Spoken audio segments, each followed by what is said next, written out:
Hello and welcome to the Curator Salon podcast. I'm your host, Geeta Joshi. And this morning I saw a post on Instagram where somebody said 50% gallery commission is wild. And I thought I have to wade in on this one. And yeah, that's right. If you're hearing it for the first time, gallery commission typically is about 50%. Sometimes it can be a bit more, sometimes it can be less, but it hovers around that sort of 50% mark. But I really wanted to put this into the context of ordinary retail. So let's say you were somebody that was making candles. Again, a luxury item like artwork, not something you absolutely need, but this was your business. You were making candles and your production cost per unit you'd figured out was, let's go with $5, pounds, euros per unit, per candle. When you are selling this directly, if your price is £15 retail, that's how you're selling it on your website, then obviously you're making $10 per unit, and that's an okay margin. But it's really your responsibility to edge those prices up. And if you were wanting to go to sell wholesale to department stores, let's say, then the way this works is typically wholesale prices are approximately double production cost. So if your production cost was 5, then you would be selling it wholesale for 10 or $12 euros. And that store would then be selling it retail, typically $25 to $30. So literally in that, you can see that they are making way more than the $5 markup, $5 profit that you're making on your production cost. They're making $15 if they're selling it at 25. So if you were selling it directly at 25, then you're making $20 per candle, and that's really great place, right, to be. So you just need to increase the different ways that you're selling and accessing your audience. But every so often, of course, it is good to have like a wholesaler or a retailer stockist that is also selling your work because of that brand alignment. So the markup in retail is, the retailer is actually making way more profit than a gallery is over art, where they're actually taking 50%. But of course, the difference here is also that a retailer would be buying usually in volume. So even if you were selling them 10 candles and you've made, you're invoicing for $100, actually only like 50 of that is your profit. Meanwhile, they sell all 10 of those candles at 25 and they've made £250 or dollars.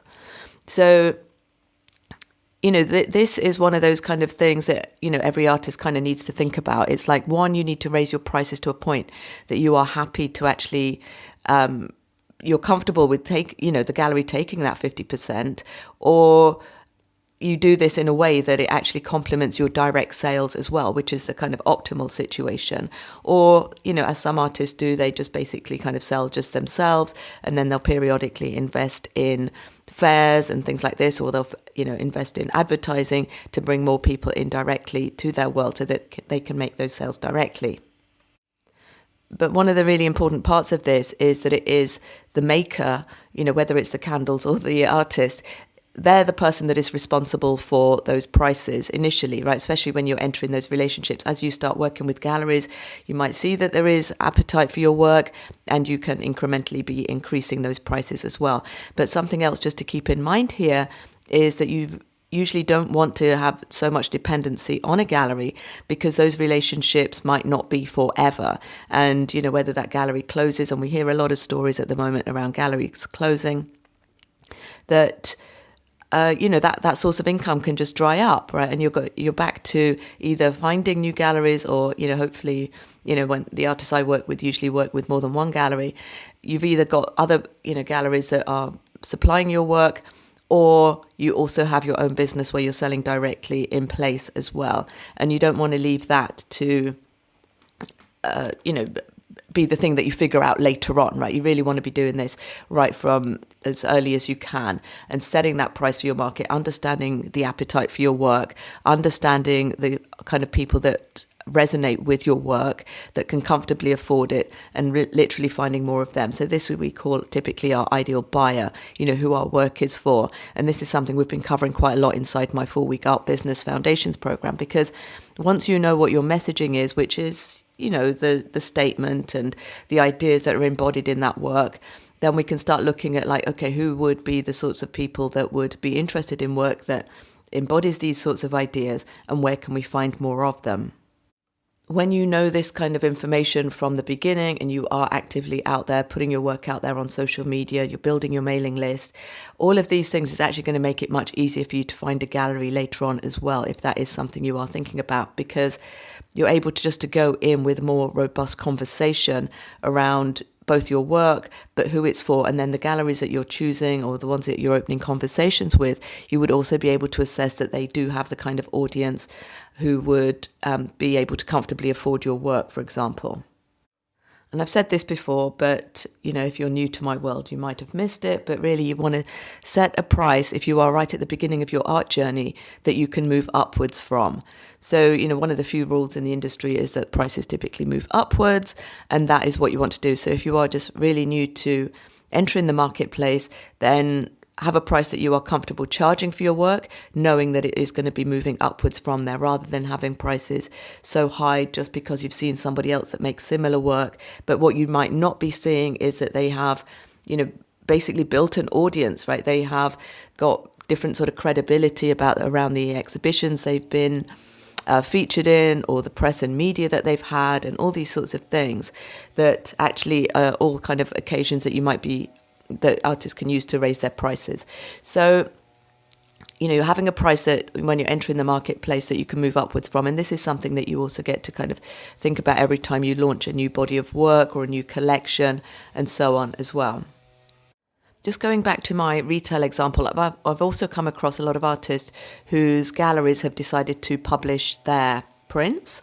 And this is where the gallery is selling the print for mid-hundreds, and they're responsible for the printing and the distribution and the selling and all of it.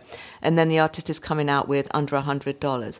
So you can see, again, the markup here is closer to that candle example where, the artist, has made those designs, but per sale, they're really not making as much as they would if they were selling one directly or they were selling originals. So again, this is something just to keep in mind.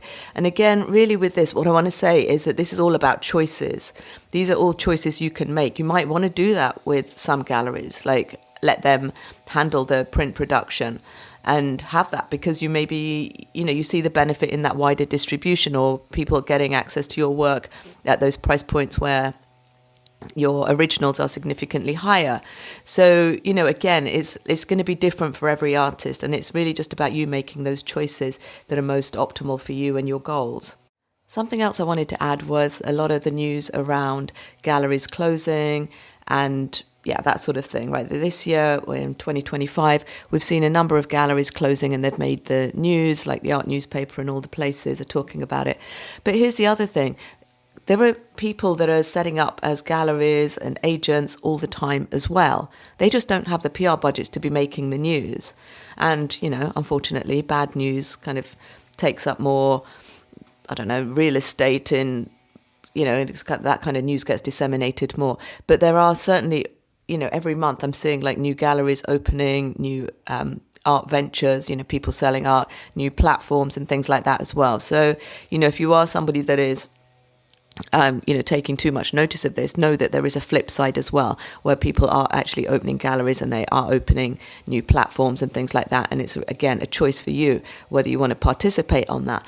Personally, I think if you are in the early days, or even if you are, you've been building out an art career and you've been working with galleries, making sure that you have your own platform and your own ways of people buying work directly from you is really one of the best ways, because not all galleries work on exclusivity, which is another myth around the industry, that, once a gallery sells your art, they don't like you selling directly. Well, again, right, this is business, and it's about how savvy you are in this, that you get to choose, well, look, I am going to do it, or you can get first dibs on work, and in every situation you're going to be negotiating. There isn't one rule across the industry, just like there isn't one gallery model across the industry.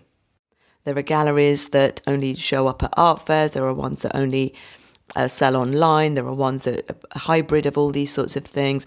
And a lot of times when people are thinking about galleries, they're literally thinking about a showroom or a retail space in a high traffic area, like, or in one of the major cities. But, you should know by now that they are all over the place. They operate in all sorts of different ways. There are the ones that kind of just take a pop-up space, or will actually have exhibitions in, I don't know, hotels and corporates and things like this. So again, like just figuring out like which is the most optimal for you, but also understanding that a lot of this is like stepping stones. It's thinking about where you are now and where you want to be going. So like what would be a good, easy and obvious next step for you, so that you can figure out like, okay, from there, that will be a good, I don't know, kind of exhibition that would perhaps like shift your peer group, for example, right? And that would actually, it's an opportunity for you to connect with other artists. And in itself, that can be something that kind of moves you forward as well. Inside my Art Business Foundations program, this is a 4-week program where we have 6 sessions. We're talking about the messaging and then spending quite a lot of time on who the ideal clients are. And because this program runs over 4 weeks, each week I've noticed that the artists who are on the program currently are coming back with like new insights as they mull over who their ideal clients are and the kind of messaging that would connect with those people and where they can find more of those people. So this is a small cohort program. We cover ideal clients, we cover the messaging, we cover marketing around email marketing and social media marketing, and then different ways to sell as well. So again, if you are somebody that thinks you absolutely need a gallery, well, then this would be eye-opening, because you can obviously sell in different ways. And then there are online platforms as well, which can be very good for artists to even just improve their digital online presence, because that anytime you go to buy something, if you come across something on the internet, right, and you think, oh, well, I'd really like that, and it doesn't have to be art, it can be a piece of clothing, or it can be a piece of jewelry or something like that, you are going to go and look them up and see what else they do and where they are. So you having that expanded digital presence is also really a part of your brand building. And one of the things we look at is websites, and also around the SEO, that findability, right, that search engine optimizing of your website, so that if somebody else has a similar name to yours, then at least you kind of start ranking higher up there on the search engines like Google and Bing and Yahoo and so on. But that findability, and then backlinks to kind of have other people's platforms like pointing to yours and things like this, all about building trust with your ideal customers, but also helping you kind of rank higher and be found much easier for the kind of art that you make. So all of this is covered inside my Art Business Foundations program, and our next cohort starts in September. I'll add the link in the show notes for that. If you are somebody that has already been selling your art, maybe you've got some exhibitions under your belt and you really think that galleries is your next step, then I do have a program. This one is called Gallery Ready, and you can join the waitlist for that. I'll be opening the waitlist for that program soon, and a couple of times later in the year, we will have some live calls there as well. That is a self-paced program. Art Business Foundations is a live program, so we're on live, live online calls. So you're getting my feedback in real time as we go along, and it's there. And we've got a couple of sessions within that program, which is slightly more open forum for you to ask your questions about, any other aspect of your art business or anything else that's come up for you that I can support you with. So that is 2 programs that I have to support you. You can find me on Instagram at the Geeta Joshi if you've got questions about either of them, and you can let me know over there as well what else you would like me to talk about on the podcast.